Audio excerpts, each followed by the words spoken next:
In May 2012, Montreal police received a package.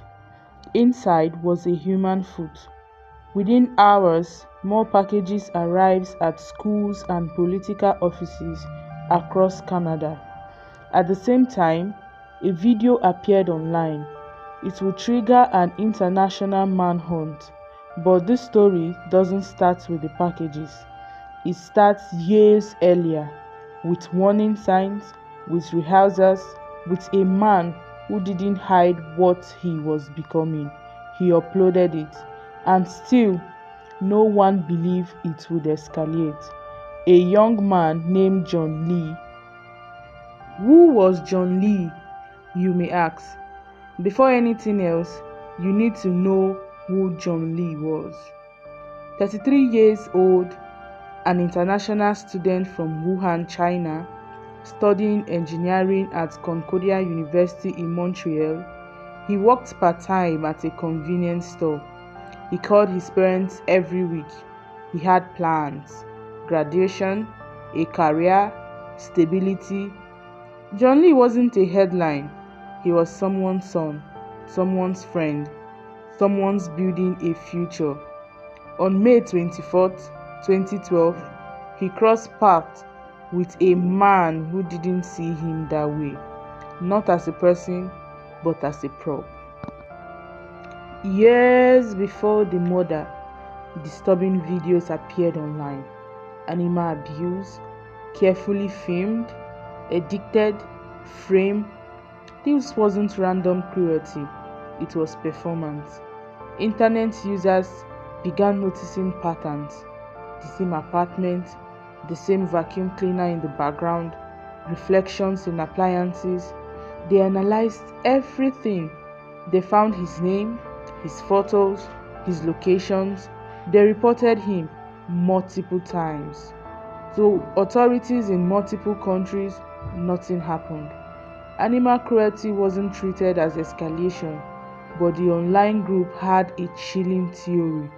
If someone films violence like this, it is rehearsal. They feared he wouldn't stop with animals. And guess what? May 25th, 2012, John Lee was reported missing. That same day, the packages began arriving, and a video was uploaded. It was titled, "One Lunatic, One Ice Pick." Police quickly determined this wasn't impulsive. It was staged, it was planned, it was premeditated. The killer had already fled Canada, but the internet group tracking him went into overdrive. Airport footage, metadata, background objects.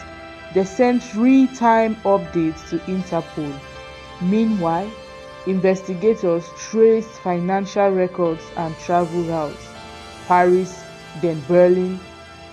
June 4th, 2012, Luca Magnotta was arrested at an internet cafe in Germany.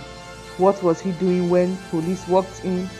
Reading articles about himself, watching the world react to the chaos.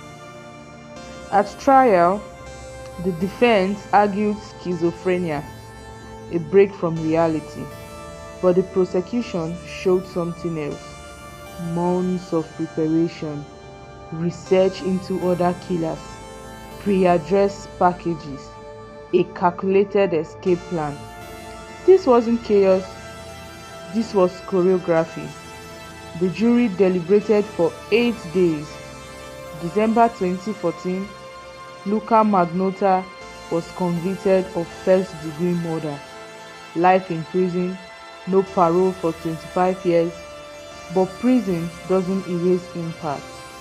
John Lee's mother, Diram Lee, fought for years to remove the video from the internet. It keeps resurfacing, because once something is online, it truly never disappears. Here is what makes this case deeply unsettling. It was predictable, the warning signs were public, documented, reported, but ignored. We still struggle with taking animal cruelty seriously as a warning sign. We struggle with responding quickly to online escalation. We struggle with protecting families from digital exploitations after tragedy. The internet helped catch the killer, but it also gave him what he wanted. It gave him attention, notoriety, infamy. Some people will commit anything to avoid being forgotten. So the real question is, who do we choose to remember? The man who chased headlines or the student who came to Canada to build a life? John Lee had dreams, a future, a family who loved him. That is what deserves attention, not the spectacle, the person. Remember John Lee.